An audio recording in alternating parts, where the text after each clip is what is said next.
Hello and welcome back to my now 55 subscribers. Before we jump into today's video, I just want to throw a huge shout out to WELLY MERCK, which is the luxury watch company that has so kindly decided to sponsor this video. So this is their beautiful watch right here. They've sent me one. I can say they're quite nice. They've given us a discount code which is Piper15 if you are interested for 15% off, and I'll leave a link down in the description below. So yeah, if you want one, go for it, no pressure. If not, all good.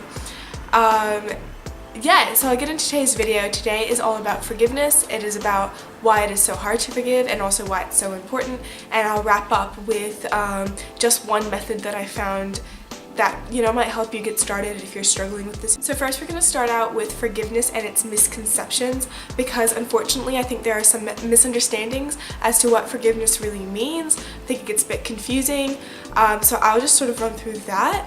Forgiveness does not mean to tolerate, excuse, or minimize the pain that you went through by any means. It is something you do once you're in a safe place, once you're out of your circumstance. It is something you do as a process of healing, and it's more about releasing the burdens of anger and anxiety and everything else. It's about releasing that. It's not about tolerating it or deciding that what you went through was okay or something like that. It's just about releasing that burden that you've been holding on to. Another thing is, a lot of people confuse forgiveness with reconciliation. Reconciliation is where two people come together to try to mend a bond that has been previously hurt.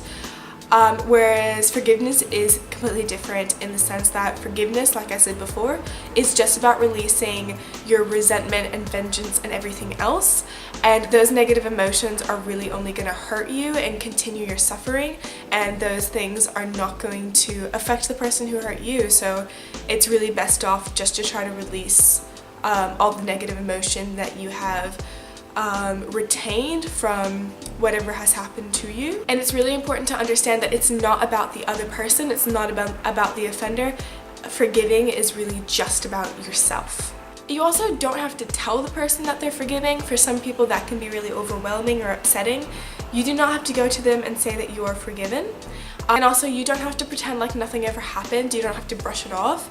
It's just about coming to terms and accepting what's happened and releasing the anger. So now let's sort of go into why it is so important to forgive people, and also sort of why I made this video, because I think a lot of people don't realize the importance of forgiveness for themselves. Forgiving is more important than you think. It can give you some of the valuable parts of your life back that you never realized were missing or lost. And that can be like emotional baggage or ongoing negativity, like if you notice you have a lot of negative self-talk, which can be a sign that you haven't forgiven something that, you know, needs to be dealt with. So yeah, it can cause a lot of negative emotions in yourself, and unfortunately these negative emotions can really hold you back from thriving. So it's really in your best interest to try to forgive what has happened to you. We tend to replay and relive what's happened as well when we haven't resolved it, and this can really send you into spirals of anger or even rage or despair. And through forgiving, we actually learn to reduce our anger, our hurt, our depression, our stress, and in doing that, it actually improves not only our mental health but our physical health, because it reduces things like hypertension, so the chances of heart disease or even cancer go down. So now that we've sort of covered that side of why it's important, let's talk about why it's hard. So we understand the misconceptions now, we understand why it's important now, so you think, great, I'm just gonna go and forgive and move on and be healthier and be happier. But unfortunately, a lot of people get stuck in this place and think, you know, they think it's gonna be really easy. They think they can just go and forgive someone. You know, when you're young, you run into someone, you say, oh, I'm sorry, and then it's all fixed. But unfortunately, when we get a bit older and the problems get a bit more real, it becomes really hard. And I think it is very clarifying if you can understand why what you're dealing with is hard.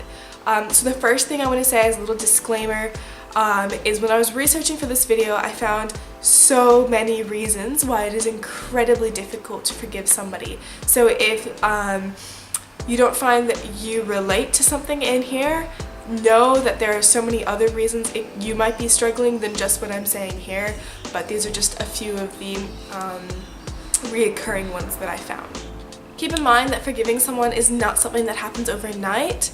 And for some people this is harder for others, depending on who you are, depending on your circumstance, and depending on who it was in your life that has hurt you. To forgive effectively, it has to be learned, practiced, and lastly, you have to commit to it as well. So one of the main reasons why it's so hard to forgive the people in your life is when you're in a place of resentment, it's very hard to let go of that anger. And at first, when you let go of the anger towards someone in order to forgive them, it feels like you're letting them off. It feels like you're giving them a gift. And obviously when someone's hurt you, you don't want to give them a gift. So you don't want to do anything that could in any way benefit them, because you're still in that place of resentment and vengeance. But you have to shift your thinking from this is benefiting them to this is benefiting me, and that it's actually good for you ultimately to forgive them more so than it's good for them. So that's sort of the one biggest reason that's very reoccurring that I read about. And then there's some other reasons that I didn't see as much, but also could be just as relevant for you. So I'll just list those now. It might be that you don't know how to resolve the situation or even your internal conflict.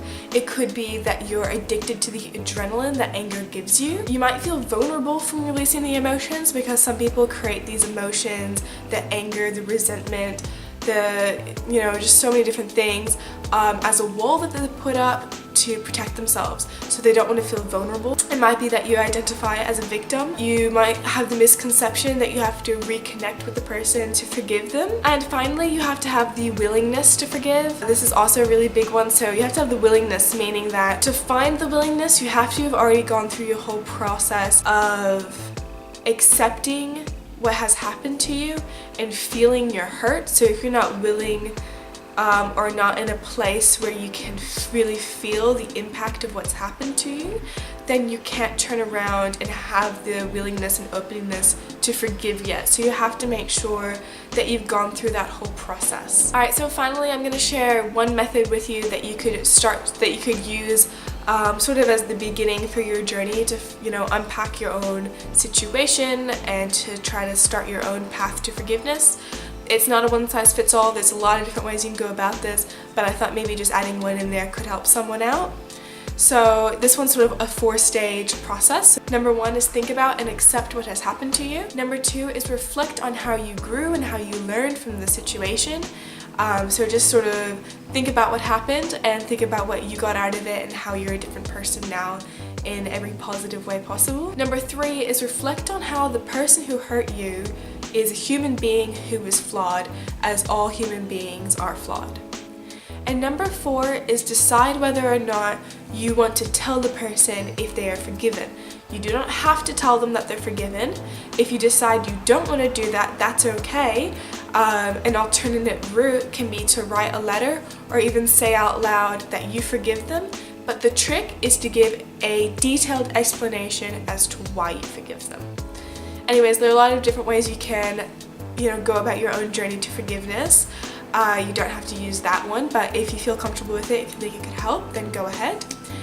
Keep in mind that it is a journey. It is something people struggle with, and if you think you're struggling with it, definitely seek the help of a professional who can help guide you safely through this new path or journey that you're going to go through. And just to wrap up, I want to read you a quote of Buddha's that I found when I was researching that I really think hit the core of it, and I think is a really beautiful way to end this video.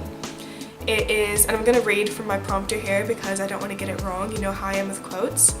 Holding on to anger is like grasping a hot coal with the intent to throw it at someone. You're the only one getting burned. Which I think is a perfect way to put it.